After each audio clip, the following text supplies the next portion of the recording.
Hi there. Thank you for tuning in to the space and place where medicine meets the motivational culture. I break down things that we all go through, but seldom have an opportunity to cognitively navigate these foreign waters with, leaving us better at being us. So in the last episode, I was breaking down the famous dilemma that we all at one point have faced. If you've loved someone and you're not married to them, you've asked this question in some way or another. Can we be friends after a breakup? I mean, no one sets out to lose to love. You don't want to invest years to just throw it away, right? But it happens. So the question remains is that how can I best navigate this to ensure that I win, that I walk away having gained something positive after emotional aftermath. This is part 2 of breaking down the best ways of dealing with this famous dilemma of either being strangers after a breakup, or do we try to reinvent our love into something different. Then I wanted to know what my world thought, i.e. what all of you guys were thinking about this topic. So I asked you and you shared your stories and views, which I really appreciate. Also stating which country you're from. And as I've had the privilege of being born in South Africa and moving to Italy for my medical studies, I have seen that there's this subtle but yet very vast differences in the way these two cultures do breakups. For example, in South Africa, most couples do not stay friends unless the situation demands of civil interactions. So you remain good peoples for the sake of peace. That's what's important. It's like, can we function in the same room without tearing things apart? Because too many other stress factors. Peace is important. And when you can control it, you make sure by all means to control it. So in that case, I think I subconsciously also grew up having seen this modeled in society. I was like, why be friends? There's no point. You just carry on. I mean, just strangers, and it makes sense. But then I moved to this side of the world and, well, yeah, let's just say things were completely different. At the same time, not really. But it actually opened my eyes to ask myself, but why am I not friends with the exes or the previous significant people that I still actually regard quite highly? Then I realized I never sat down and asked the question for myself to try to break it out for myself and try to live what I now have built up to become my theory, which says, yes, we can reinvent our love after a breakup. How does that look for me? Now I understood that. I was interested in it. What is it looking like out there? So I reached out to 2 interesting experts and listeners from Netherlands who also share an Italian experience. Now, if you've had the privilege or the opportunity to go to Italy to live, work, study, whatever context, but a little bit longer than 2 days or 5 days, and had the opportunity to fall in love, it's an experience. An experience that you have to, at some point in your life, break it down for yourself to be like, what did I just experience? It's an abundance. So anyways, let's drop in on the conversation that I shared with these 2 ladies. Super funny and interesting. The part that had me on a hook was, why are we not friends now if you're still so special to me? And that's why they're here, because they've got such interesting mindsets about this concept. So I can't wait to pick their brains and to hear what their secret is. You know, I'm not going to tell you if they have friends, that they're still, the exes. That's not for me to tell. But what is for me to tell is to pick their brain, all right? And so we've got Martina, who is Italian, yes, and Nana, who also is not Italian but lived in Italy. So, we all have the same basis. So we're going to start on our basis. And that is, do you think, okay, we're going to ask you, Martina, first, right? Like, do you think that the Italian love experience offered you a really good advantage on how to do friends after a breakup? Like, I don't know. What do you think? What's your take? Culturally Um, first, like. yeah, I don't particularly have so many Italian experiences because I've lived abroad a lot. Um, I think cultural does make a difference for sure, but it to me is not the only perspective that you should look at this, because I think it Okay. depends a lot from your social circle, education, Okay. type of experiences that you had, Yeah. like emotional balance, all of this.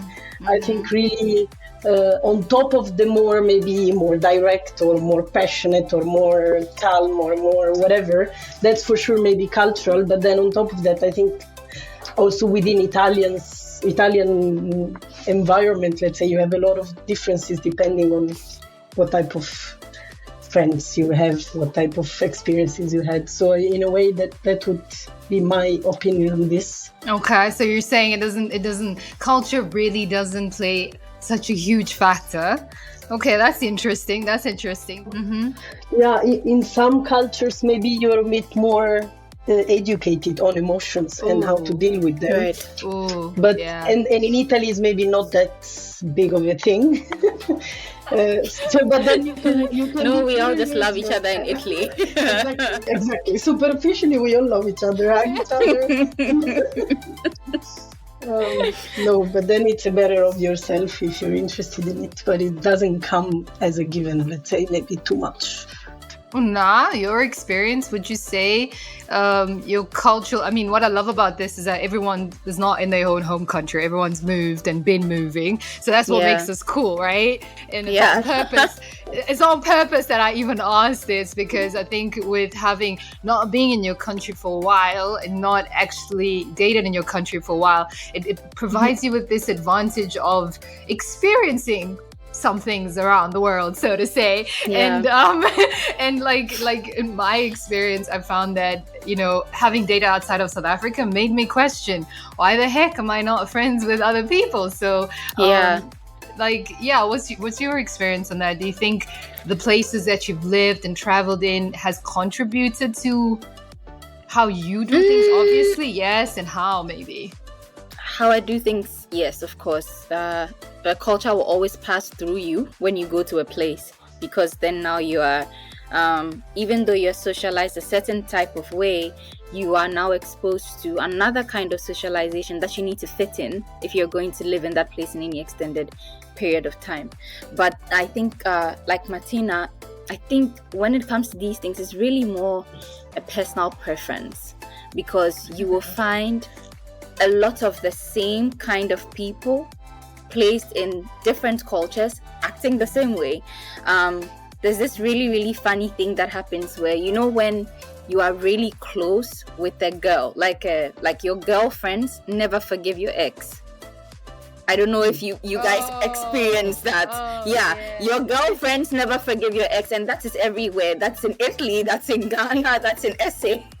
They never do. So it's more than it being cultural. Of course, there's also the place of, for instance, if you come from a more communal place like in Italy or like in Ghana, you have the probability that these people who are now your exes are going to be in your face a lot often is higher, as opposed to if you come from a place that is less communal. So maybe for me, that would be the cultural aspect of it. If you come from a place where community is a big deal, you are either going to learn how to let that go and be at least civil with the person, or you're going to be bitter and in agony every time you see the person. Well, there you go. It's your choice. I mean, that's what I think. Maybe what I'm thinking about what you're saying now, it almost seems that you're saying because this person, let's say, is possibly within my community, then it's kind of for my well-being, I'd rather get friends with him. Yeah, honestly. Yeah, no, and I understand it. It's very, very different if you were friends before you became emotionally involved, as opposed to, let's say, you just met as strangers and you just sort of clicked, so you don't really have any mutual friendships in between. But when you do have mutual friends in between, you will, because the person is always in your face. at some point you'll either forgive them or I don't know. Yeah. True. It's like I guess what we're saying is like there's these two aspects. If you guys meet and sexual attraction is just instantly hot and you guys hit it off and you just do the deed up until the breakup, it's hard to say let's stay friends because we don't know what that looks like, right? We Exactly. don't know what that will look like. But then that's also the question, do we want to know? Do we want to reinvent our love? Do we want to rediscover what we could be besides the romantic love? You know, because I think that's the question maybe that we should be posing when we break up with significant people in our lives is you don't want significant, that hasn't changed. I just need to place you in my heart differently. And that is I find personally, because I'm speaking from experience, like this is not only a question on a podcast. It's hard. I won't lie, it is hard. So He's like, just so you know, I can relate. Yeah. Right? Like seriously. So it's a question that at the end you ask yourself, you know, after the general consensus, like Martina had mentioned, after settling the feelings of heartbreak or settling the, you know, the feelings of what happened. After all that is done, my question is then, you know, can we reinvent this love? Can we make this love something else? Like we just discovered now, you know, if we've never had a friendship, we have no idea what it will look like. But if we did, at least we have a basis to go on. So then my question is like, why do we not ask, can we reinvent our love? Personally, Personally, I think eventually, once you get past the like Martina was saying, the initial hurt part of it, and you actually start to think about it rationally, you do ask that question, like, okay, do I want to keep this friendship? And there is a way in which you go about it, no?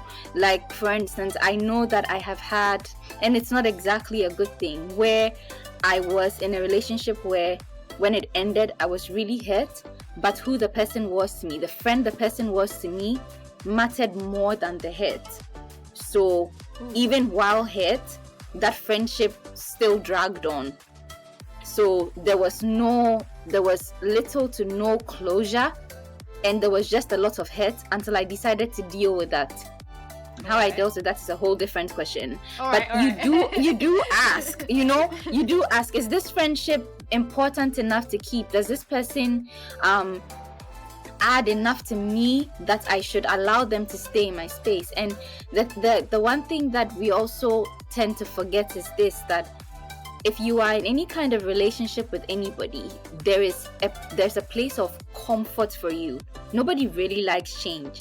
Change is nice and adventurous and all of that, but when you have had a friend and then that friendship has developed into more, and now that more is ending, it's really, really hard to decide to end that friendship in that same instant, because then you lose everything all at once, and that change can be too abrupt for you. So we do ask. I think everybody would ask after the initial period of anger or hurt is over, you will ask. But how you choose to answer that, and how you choose to be truthful to yourself about how you should answer that, is what is most important.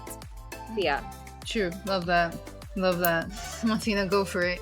Yeah, no, that what I'm thinking is that there is another layer to it, at least if I talk from experience. Let's make this cake, ladies. Put the second base, Martina. Yes, put the second base, Martina. Let's build this cake. The end will have a lovely wedding of how to be friends with a breakup, you know, and eat our cake. Hopefully everyone will enjoy it with. No, it is the moment that you then find another person in your life that you fall in love with, and how does that person look at this relationship that you built with your ex? In my opinion, if I think in theory, if I have a relationship where we trust each other with my partner, it should be fine. I expressed that I don't have any love interest for this person anymore, but that this person means a lot to me, and that I want to keep it in my life as a friend, and I want to talk to this person every once in a while. However, like it's also hard to bring it across in the right way, and See? like, because in the end you know what you feel, but it's hard to like transfer it in the right way, right? True. And then in the end, that to me was also the reason why it for me it didn't work, because also the person that is in front of you might have a different kind of emotional Exactly. status or different experiences in the past that might lead to not understanding that this could be a thing. And then you need to sort of make a choice. And that's, to me, it has been quite hard. I mean, at this point, I'm like, okay, I'm happy where I am now, etc. but sometimes I do still think about it as like, it's a shame, you know? I was actually speaking to one of my colleagues after work about this, and so she's lived in Switzerland, born in Switzerland, and she was just saying that it's exactly what you said, Martina. Such a shame, and it made me think on a past relationship, and I was asking myself, but it's really such a shame. We were really good people. We could have made magic, we together, like, not romantically. There's a reason why we couldn't go the 9 yards, but we don't need to cover that part, Let's just cover the part of what our friendship did, It's like being together not only provided both of us with something, but everyone around us also benefited. Okay, exactly. And I think that's like one of the key things that I think people sometimes forget about a relationship. It's not just about you too, like we mentioned earlier, that it depends if you grew up in a community kind of culture or in a very isolated one, but I think somewhere, somehow, we all somehow find ourselves in some sort of community. And then you think to yourselves, when we talk about relationships, it's often so times isolated to you and me and this love and this chemistry and our babies and our future, but we forget what that does to our friends, like Naa said, is that she said what she said about girlfriends, they never forgive. exactly girlfriends never forgive, which means our relationship actually has an impact on our friends, our families. And so when I think back on this relationship, for example, I think what a shame, because it was not just my love for him or his love for me that we enjoyed, but everyone else benefited from what our minds together produced, Like Martina said earlier about how the relationship was so friendship based that everybody enjoyed everybody's company. And when we break up and never ask the relevant questions, when we break up without cognitively going through all the stages, the 4 stages of grief, after that, without cognitively stepping into the next phase of our friendship, I think we do so much injustice to not only ourselves, but our communities as well. Everyone that's connected to us, because I'm just like, we did so many great things together. Why did it have to end? And that leads me to asking the second question is that, okay, great, Dal, it doesn't have to end, but how does that look like? Martina was like, it takes a certain level of maturity. It takes a level of being in a different season of your life. But then that's my question is, what does that look like? Fancy, we all have just mentioned how awesome and amazing it would be to continue these ex relationships, in another world, but in this world there's some constraints, all right? That's the reality of it. Martina already mentioned that one is how we communicate it, so I would venture to ask Naa, is that how would you recommend that in such a situation that we have, how do you best communicate to ensure that you are heard, they are heard, and everyone is not hurt? Well, first of all, I think that let's just make it into points here. First of all, I think that when a relationship changes, the one thing that you cannot have is the way your relationship was, like exactly the same way your relationship was. Okay. If you were best friends and then you became romantically involved, do not think that after you became romantically involved, you can just become best friends again. You will never be the same way you were. And so, like, do not put the pressure of expecting that relationship to be the exact same way ever again. It will not be. However, once you get to the point where, now secondly, once you get to the point where you can understand, once you get to the point where you can understand that you're never going to have that same exact relationship again, and you let go of the pressure of the expectation of that, you just sit in what is new now. Maybe before you guys used to talk all the time on the phone. Perhaps now it is just, when the person comes to mind, you're going to call and say, hi, how are you doing? And that's okay. The point of maintaining a friendly relationship with an ex is not for you to be super best friends. It could grow into that. The point is for you to be able to be civil and have no hard feelings. It's not really, you're not looking to be, joined at the hip. Maybe eventually you could be joined at the hip again, but how you start it is to just be civil. Resolve within your own self that, okay, we're not in a place where we are hostile towards each other, and that is okay. But we're also not in a place where we are, roses and petals all the time. But where we are is okay. And if you can accept that where you are is okay, which doesn't look like where you were before, that can start, a friendship. But outside of that, yeah. So we could say that remove pressure of expectations, which leads to you being at a point of acceptance. Yes, Martina, what were you about to say? Yeah, no, I wanted to add that I totally agree on this also realization that you cannot have what you had before. And I think if I can speak for experience, that maybe was the issue that I had, in the sense that like it was a long distance relationship for the majority. This relationship that is in my mind as like this ex that I would like to have as a friend. It was mainly long distance, so it was a lot of like calling, messaging, whatever. And then of course when we were together we would organize to meet. But the only thing that changed in the moment that we were in contact after we broke up was that we weren't seeing each other, because we live in very far from each other.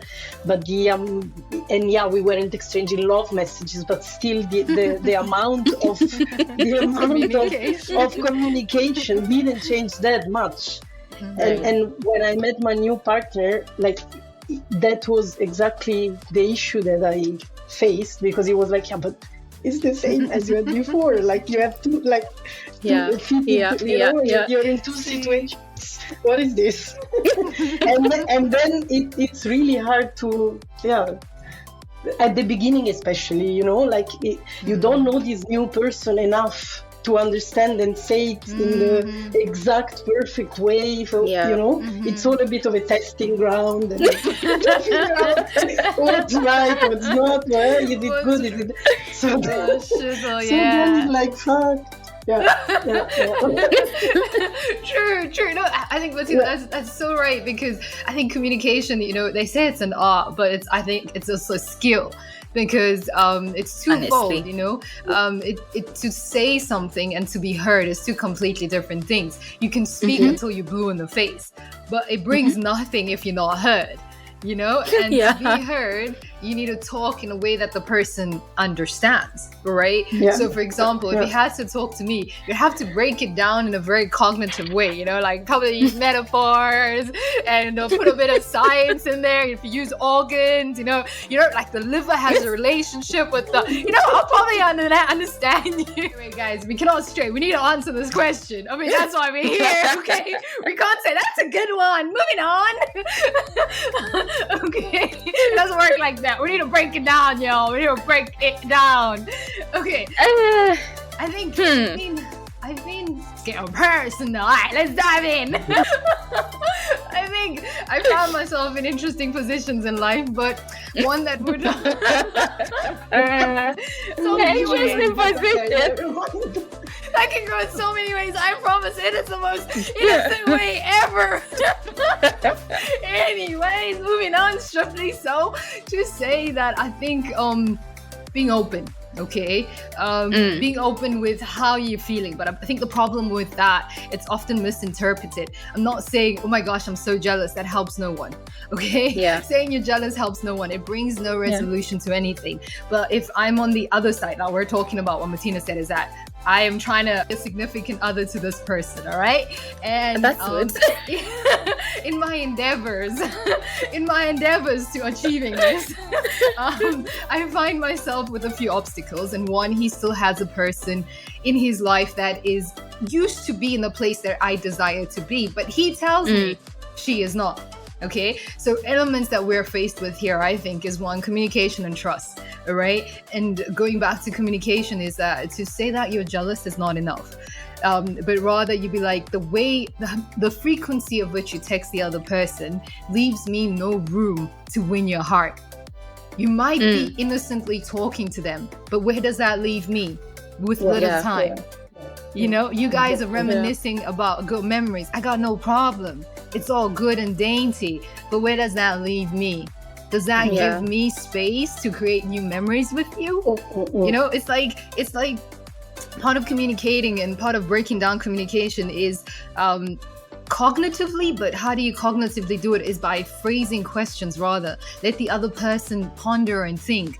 It's not enough because I think we spend too much time talking about what we're feeling and not asking questions about how we're feeling what we're feeling. You know, where does it come from? You know, because when we start doing that, we're actually able to help the partner we're trying to get with, you know, the person we're trying to get with, trying to be a significant other too, to ask themselves truthfully too, are they still hung up on their previous ex? You know, or do they truly want to move on, but they actually value the relationship, that the friendship that they had? And I think when we do it this way, it's open, you know, one, and secondly, all cards are on the decks. All right. So everyone has an honest chance to say, hey, I don't think I can actually do this. You're not truthful to yourself. You say you want me, but your communication with the other person has not reduced to make a little more room for me.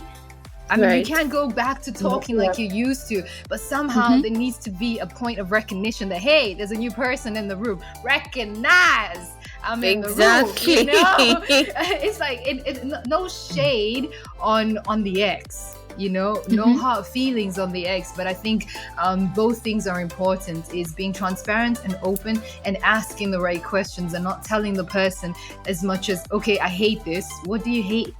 You know, you hate me talking to them. Okay, that means nothing, because like Martina said that I was just talking to him. It wasn't love messages. It wasn't kiss, I miss you. It was just talking. Yeah. You know? but where does that leave me? Yeah. So those are my two things I would say: transparency in the communication, asking the right questions, and being open. Yeah. What are you guys? How would you guys answer the question? I think it's extremely awesome how you've just answered it, but what I'd add to it is also intentionality, but intentionality from the perspective of the person that is now in between the before and after, because I think that communication in relationships, that's a given. If you don't, I don't know how you're feeling. I'm not in your head, of course, but when you have decided to be with a person, you need to be intentional in how you communicate that and how you you present yourself in that way. I tend to have friends who, because I tend to stay friends with people who have hurt me. I don't know if I'm bringing this across the right way, but like when I do, let's say when it's over and if we are friends, I'm always going to be available to you if you need me, if you have a conversation or something like that, but I will not be available to you to the point that my current boyfriend or my current partner feels like they are second place. That's where intentionality comes in. This is what this is what you've chosen to commit to right now.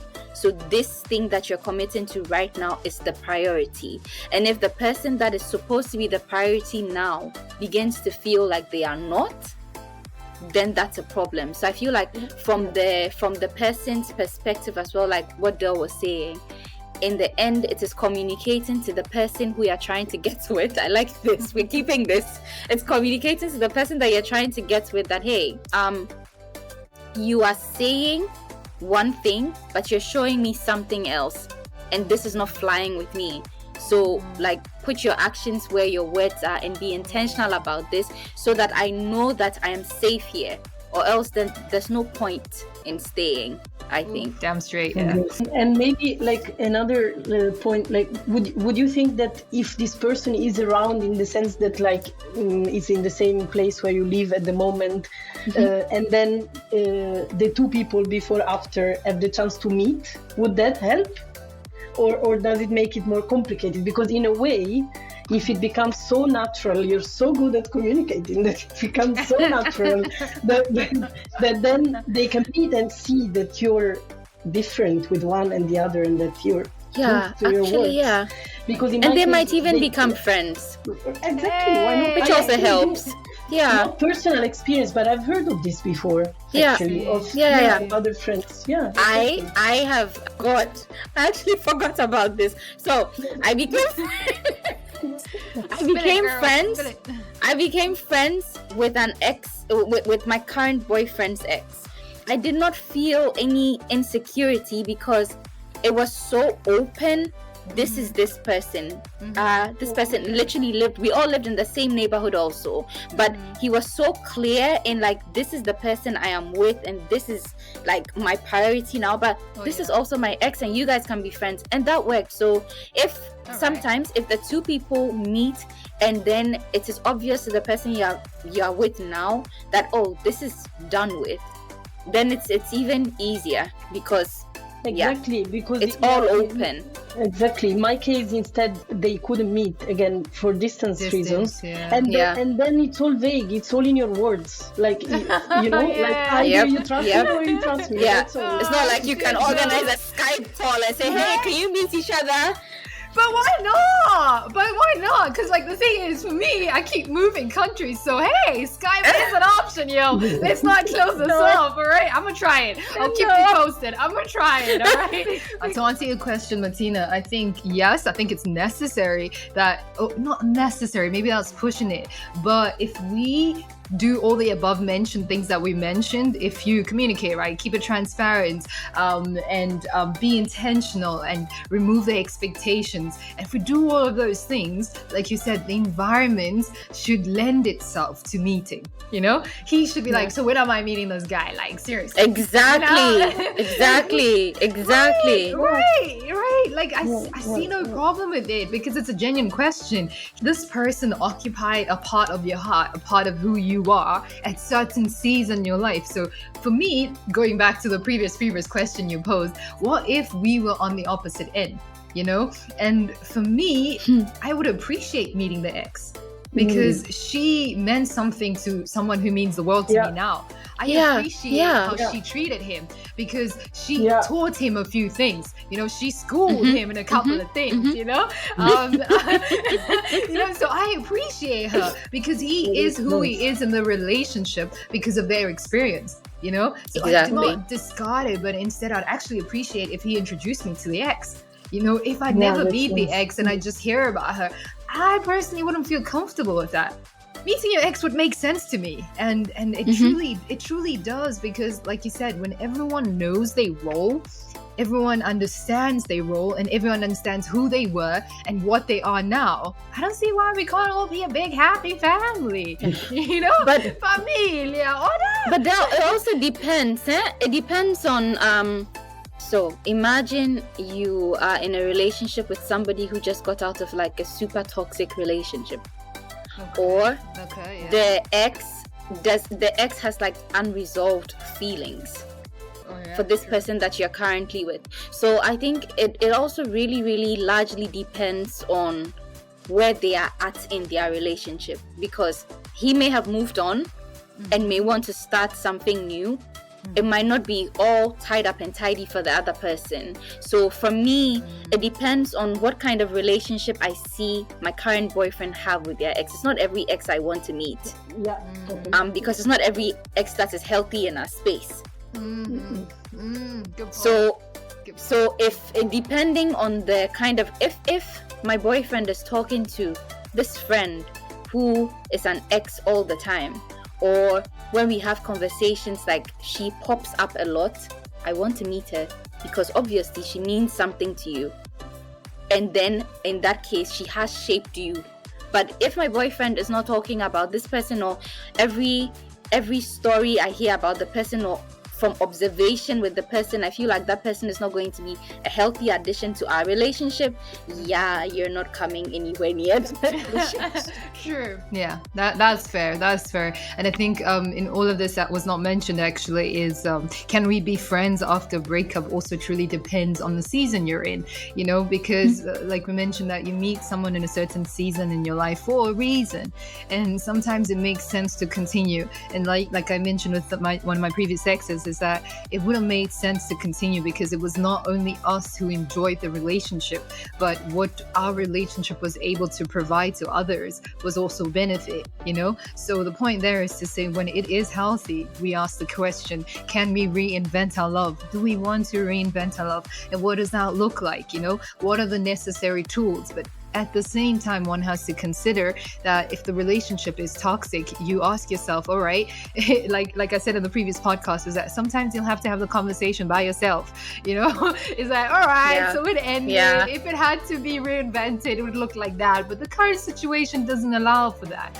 So what have I learned, you know? How can I move on and be a better person from my experience? And part of asking this question too is the tools. Okay, so now the last part would be the tools. All right, so we've spoken about what cannot be, and what in your opinion do you think are the necessary tools now that you've asked the question, and now that you've introduced each other to the exes, and it's time for the everyday living, you know? How do we navigate this, you know? So he asked me, he was like, so like, Dal, how does this look like for you? I'm sitting across the table, and you're sitting across the table, and he's sitting across the table, and my significant other is sitting across the table. Tell me, Dale, paint the picture for me. How does that look like? You know, and that is a question that is like a backdrop to the question, is that at the end of the day, the realistic part of it is, how do we navigate those waters? How do we navigate the everyday? They're friends, cool, but how do you navigate the new communication? How do you talk, and how do you, we said in the previous podcast, we set boundaries, but how does that practically look like? Especially like having how was your day? Oh, it was crappy. Or do you go deeper how crappy it was? Or do you just say it was crappy, you know, and then you move on? It's such a silly example, but my question is here is, how do these tools, for example, boundaries, communication, how do we in the physical, everyday living practically walk out being friends with someone who meant the world to us? And now we've placed them in a different part of our heart to say they're still important, yes, but in a different way. How do I walk that out in everyday life? I think that relationships are what you will make them. If you know yourself and you are true to yourself, you will, like, relationships will be what they will be. It is very, very necessary to not force anything. It is so important when it comes to relationships to let them be what they naturally will be. So that would mean that instead of, let's say, or forecasting what this relationship should be, or how it should go like, you just let it be what it will be. There are times when you need to pull back and reevaluate, like, oh, okay, maybe we're talking all the time, and then now he's starting with the, oh, I miss you so much. Do you remember how it was before? And no, sweetheart, no, we're not doing that. We're not. That's not where we are at. Apart from that, you just let it be what it will be. You don't overthink any actual relationship. It just happens. You know, so if you are there and you think, oh, it's been a minute since I spoke to this person, sometimes you might pick the phone or text him, and maybe the conversation will be 1 minute. Another day could be 10 because they're going through something and they want to talk it through. Today you're telling me about some big event that happened in your life. But as long as you are allowing the relationship to be what it will be, and both of you have an understanding of boundaries, and even for your own self, you're being completely honest with yourself and how you're feeling about that relationship, I think it's completely okay. That is the makings of a healthy relationship.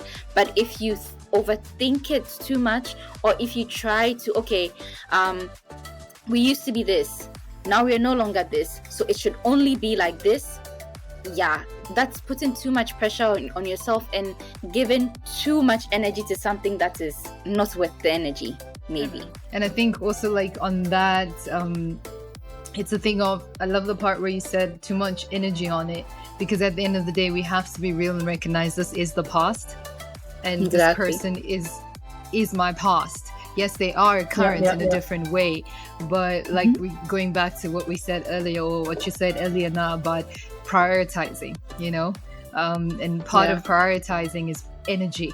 Expenditure of energy is important, just like our body prioritizes when we're lacking energy, is we also need to also prioritize where we put our energy. And like I love that, not overthinking it, but letting it be. It is what it is, and it's not what it's not. And if we just live it out for what it presents itself to be, when we've both spoken about the boundaries, we've both spoken about where we are, what we need to do, and met the partners, and everyone is within understanding of what this is, and I think part of boundaries is accountability. When we have this accountability, and I think that's also links well with when we meet the partners, everyone keeps everyone accountable, because let's not pretend we're not human.